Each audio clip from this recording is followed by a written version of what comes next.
I'm going to try to be brief because I mostly want to do questions and discussion, but I'm going to read some prepared remarks first, which let me sort of cram the most organized thoughts into the fewest minutes, and then we can talk and do questions. And I want to start by asking you all a few questions. So to begin, who can tell me who said this and where they said it? Quote, I, like any head of state, reserve the right to act unilaterally, if necessary, to defend my nation. End quote. You can guess. Bush? Hitler? Bush, Hitler, Nixon? Good guesses. This was President Barack Obama asserting the illegal and unconstitutional power to make war in a Nobel Peace Prize acceptance speech in Oslo, Norway. Who said this one and where? Quote, there may be a number of people who cannot be prosecuted for past crimes, but who nonetheless pose a threat to the security of the United States. As I said, I am not going to release individuals who endanger the American people. We must have a thorough process of periodic review so that any prolonged detention is carefully evaluated and justified. End quote. Obama. Now you caught on. President Barack Obama, where was he when he said this? Standing in front of the United States Constitution in the National Archives, the Constitution which says, quote, the privilege of the writ of habeas corpus shall not be suspended. Okay, one more. Who said this and where and when? The blessing is not that God has promised to remove all obstacles and dangers. The blessing is that he is with us always.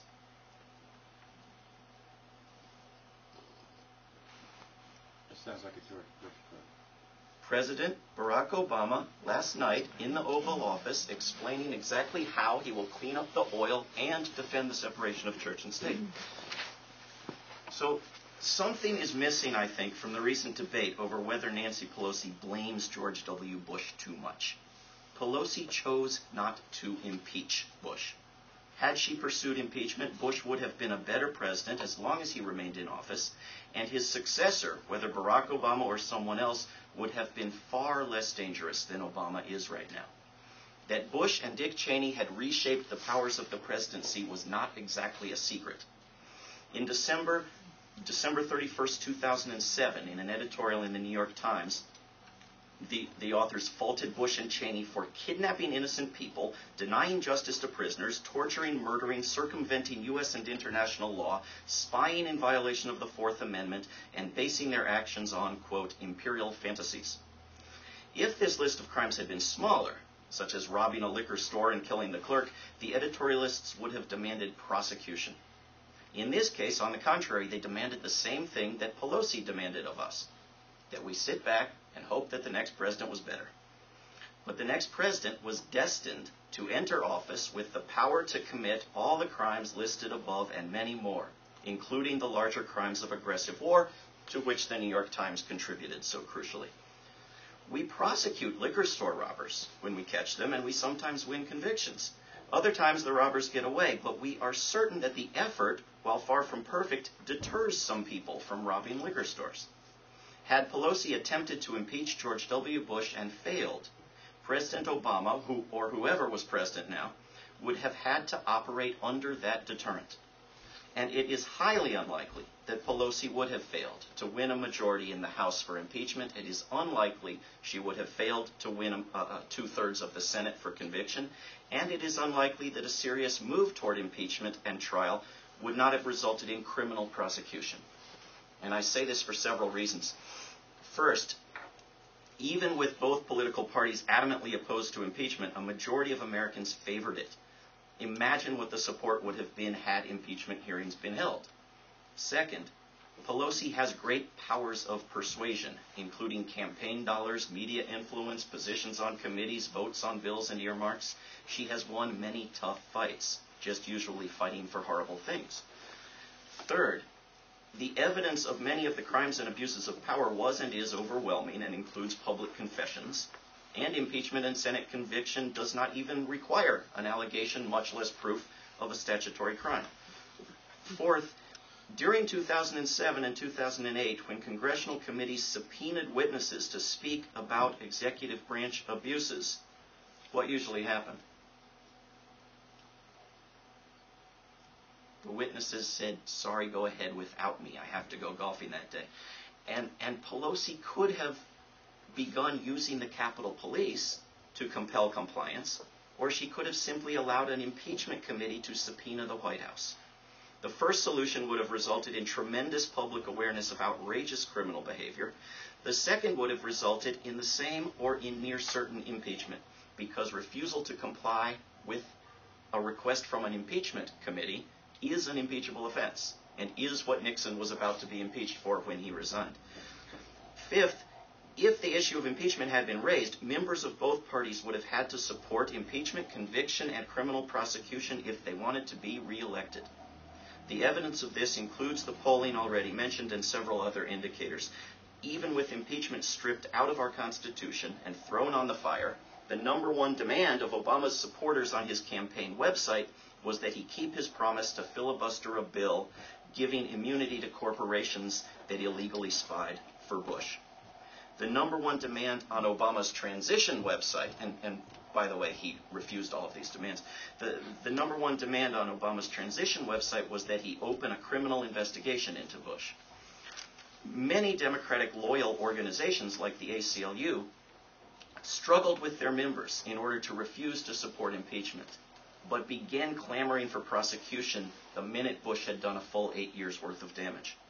Imagine what the push for prosecution would have been had impeachment happened. When Congressman Alan Grayson in 2009 sent around an email complaining that Cheney was not behind bars yet, it helped Grayson raise $500,000 in one day. President Ford, of course, hurt his election prospects by pardoning Nixon. And sixth and finally, whether Cheney was impeached first or second, whoever served for whatever period in the Oval Office, and no, it would not have been Pelosi herself, would have been a more law-abiding president, and reforms coming out of this ordeal would quite likely have included barring vice presidents from executive work and restricting them, in the words of Sarah Palin, to being in charge of the Senate. Now, some people knew about many of Bush's crimes and abuses but didn't think of them as expansions of power. Rather, they were one-time aberrations, and whether they were punished or rewarded, the office of the presidency would not be altered. The next president would refrain from the same sort of behavior because he or she wouldn't be the sadistic moron that Bush was. Now, this was a pleasant fantasy and had a certain ring of truth to it, but how presidents behave is not determined purely by their genes and their childhoods. Bush is off at his new think tank urging them not to think too much and recommending that we shift to renewable energies. Had Congress resisted Bush the way it did Nixon, Obama could have easily been a better president than Jimmy Carter. As it is, Obama is exercising more abusive power than any other president in U.S. history, Bush included. Which is not to say that Obama has added more new powers to the presidential toolbox than Bush did, but that he has cemented in place those precariously claimed by Bush and added some new ones besides. In addition to political inertia, the Supreme Court has ruled in the past that powers used by multiple presidents become legal powers, making the Bush-Obama presidential powers more difficult to undo than they were as Bush powers alone. We currently suffer the rule of a president who has claimed greater war powers than his predecessor, who asserted the power of aggressive war in a Peace Prize acceptance speech, who threw out habeas corpus standing in front of the U.S. Constitution in the National Archives, who has claimed the powers to spy without warrant, imprison without charge, torture, murder, assassinate, occupy, and operate in unprecedented secrecy. And we think we've improved things because this president is from the other political party and speaks in complete sentences. In my book, Daybreak, I looked at various powers that Bush and Cheney had piled up to pass along to their successors, and this was very much Cheney's intention, his mission for decades. And you'll notice that people like John Yoo now speak very highly of Obama's willingness to abuse the same powers. The first thing I looked at was the power to make laws. Of course, it's been increasingly well established since Jefferson's presidency that presidents tell Congress what laws to make. But Bush produced laws like the Patriot Act and convinced Congress to pass them without, in the case of most members, reading them. Obama has produced bills too lengthy for anyone to read, such as his health care bill, produced through secret presidential negotiations with the corporations affected and ongoing direction to congressional committees. No bill is brought to the floor without Obama's approval. If Obama slows down the withdrawal of troops from Iraq or sends more to Afghanistan, Congress simply picks up the tab. If Pelosi wants to crack down on reckless oil drilling, she doesn't legislate.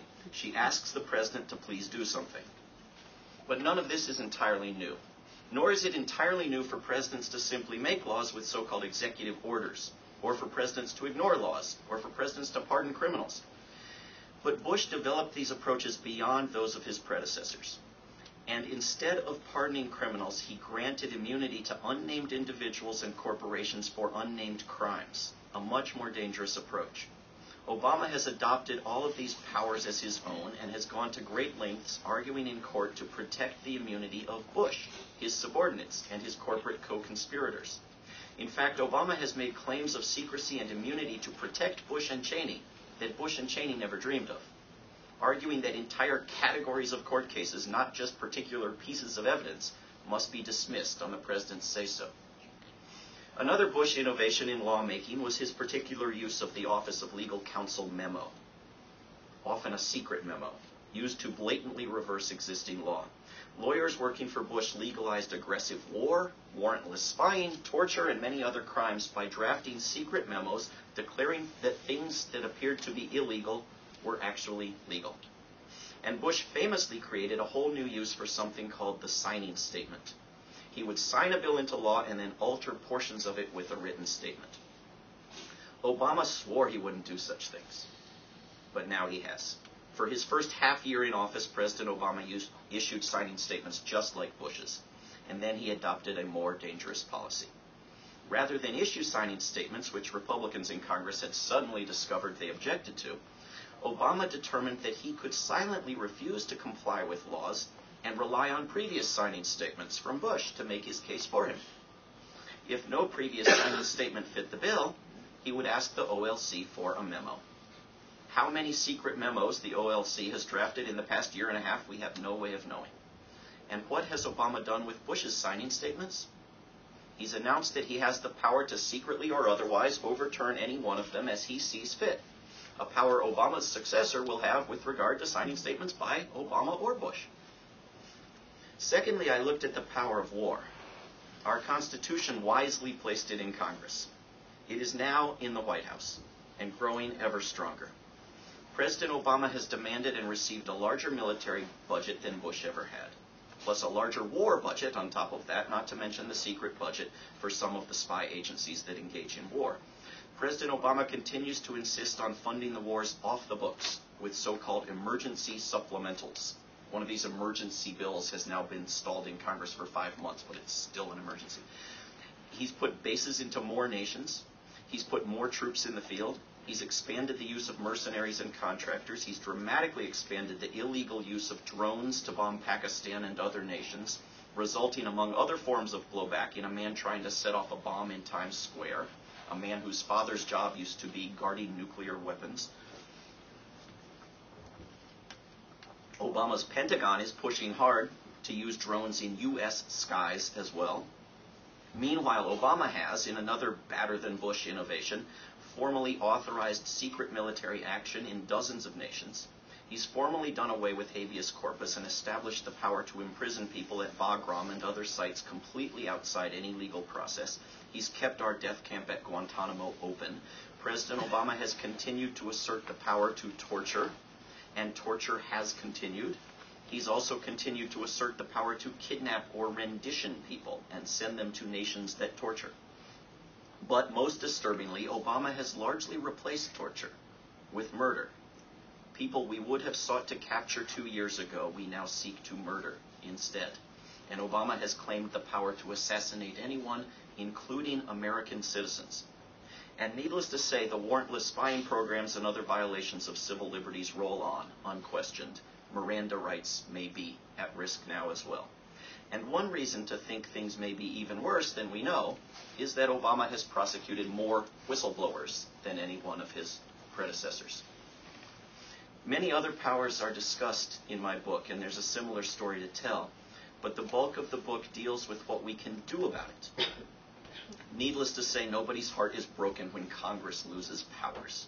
Many powers claimed by Washington would be better used by the states or localities or people, and there is much that we can do apart from directly influencing our government, including nonviolently resisting bad policies, educating each other, boycotting corporations that need reforms, declining to pay our war taxes, chasing recruiters out of our schools, etc., etc. And in many ways, at this point, we can only undo the damage by amending the Constitution. Until we clean up the money and the media and the parties, reform the courts and the White House and the Congress, and establish truly representative government, we're fighting a steep uphill battle. But it's one that we have to pursue and have to succeed in.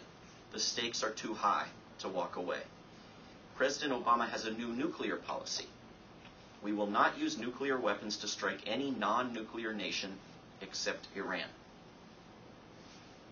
For decades, our government has had a suicidal environmental policy of subsidizing oil and coal and nuclear power. Our economy has been eaten out from the inside by a massive transfer of wealth upward and into the industry that least benefits any other, namely war.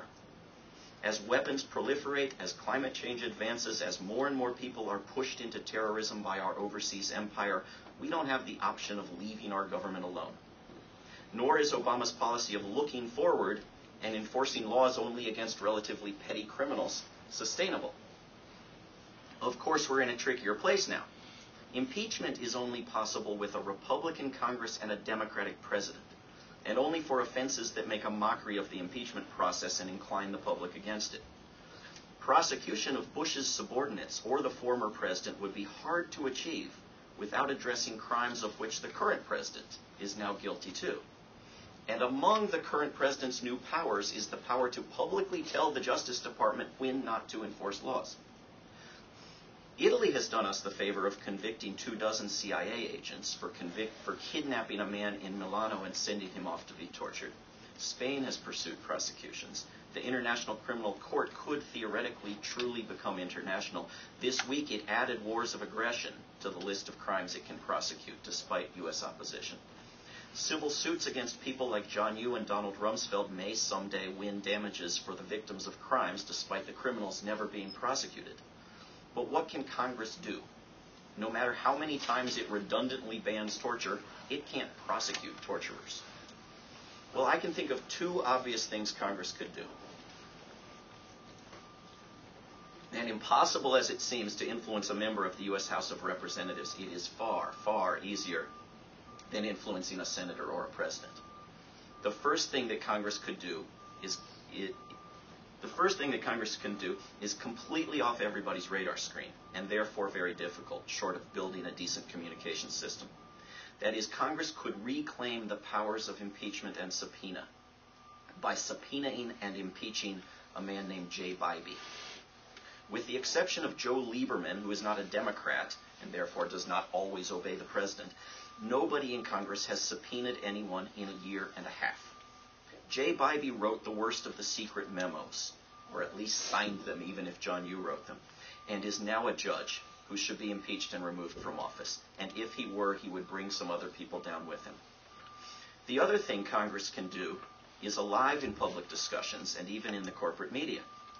Congress can halt the worst crimes, the ones that make the others possible, by ceasing to fund them. The House is about to vote on $33.5 billion to escalate the war in Afghanistan. This war is illegal, immoral, against the public will, economically catastrophic, counterproductive on its own terms, and a cynically motivated intentional failure. And Congressman Tom Perriello, who has thus far voted for every war dollar he could get his hands on, has refused to say whether he will vote for this escalation funding or not. This war is not in self-defense, was not authorized by the UN Security Council. Under the UN Charter and Article 6 of our Constitution, it is not legal.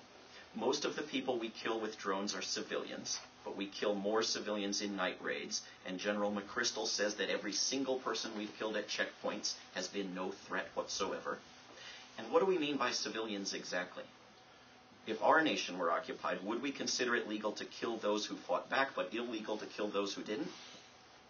Polls show a majority of Americans oppose continuing this war, and here Congress is proposing to escalate it, in the name of democracy, of course. The money we are spending to take away lives could be spent to save even more lives. We could save millions from starvation and disease around the world, or in Afghanistan, or in our own country.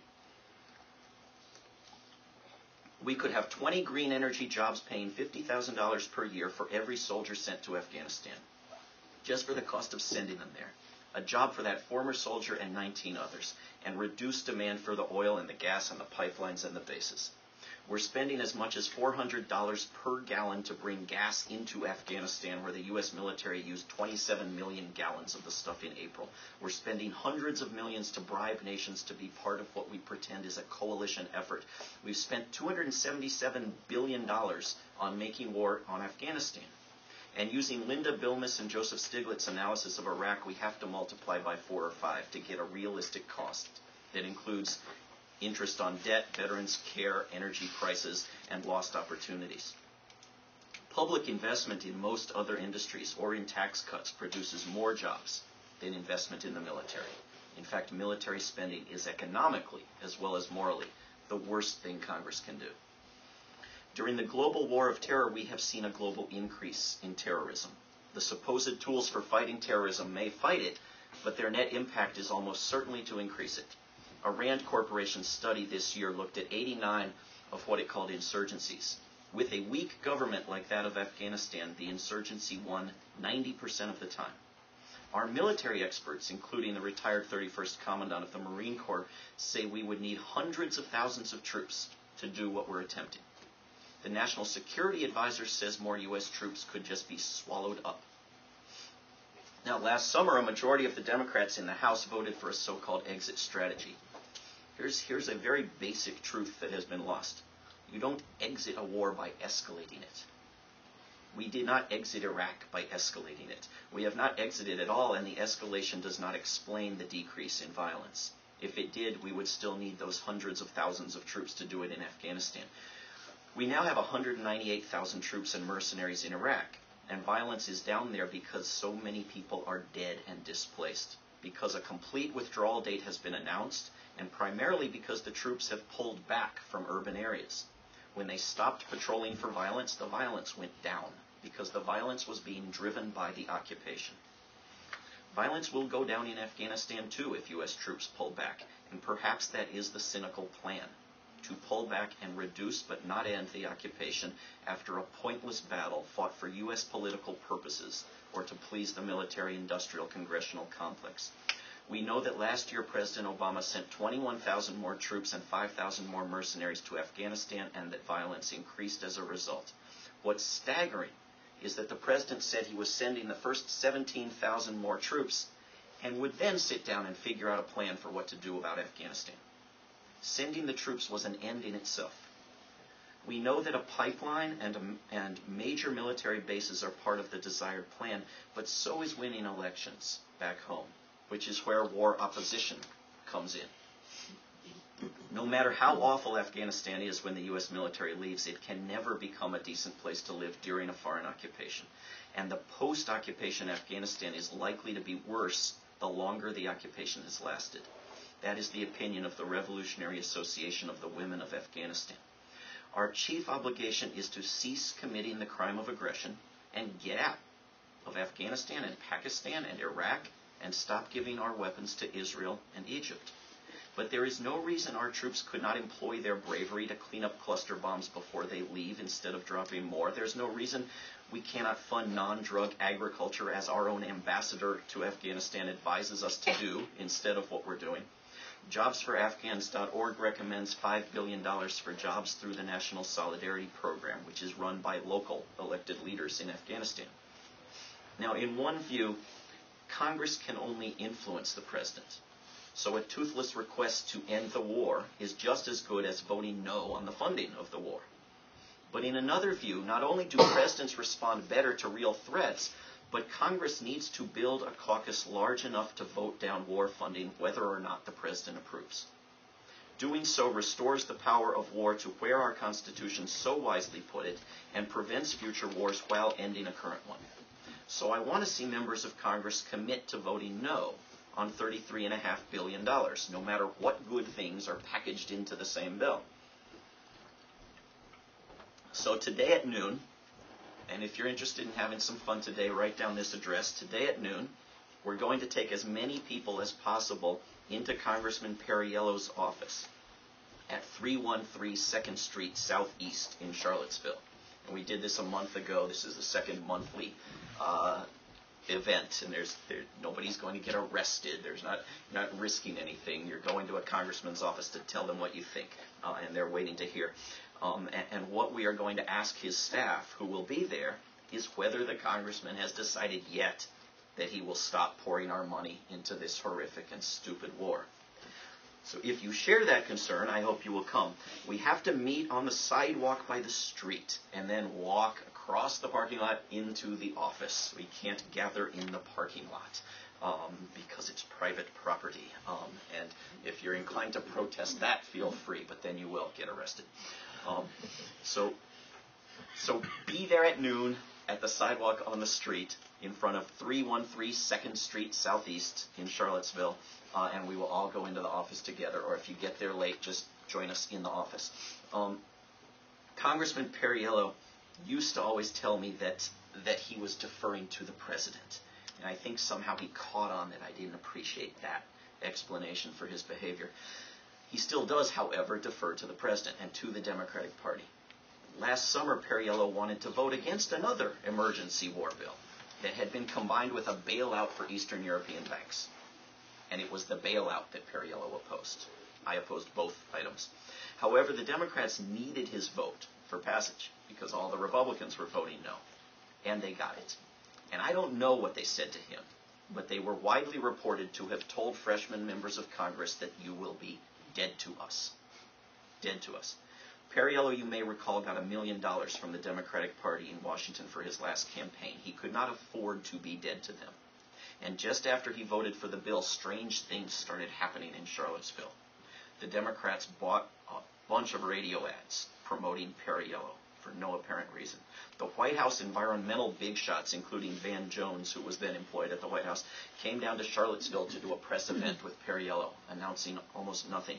House Majority Leader Steny Hoyer came to Charlottesville to do a press event with Perriello, announcing literally nothing, all creating nice front-page stories in the Daily Progress. So I was probably the only one to find such a thing ominous, but when the Secretary of Agriculture announced last week a telephone press conference with Tom Perriello, I didn't like the sound of it. Now, if you think representatives should represent people and explain to people what decisions they're making and not just fall in line behind presidents or party leaders, then I hope you'll join us in Congressman Perriello's office at noon today. And I hope you'll also make a call to Charlottesville City Council member David Brown, who has refused to support a resolution opposing more war funding because he thinks we should defer to the wisdom of Congressman Perriello and not dare to let him know what we think. So Perriello defers to the man whose constitutional job is executing the will of Congress, and City Councilman Brown defers to Perriello. This, of course, is a reversal of representative government. Now, I'd like to hear what you all think and take any questions you've got, and thank you for inviting me here.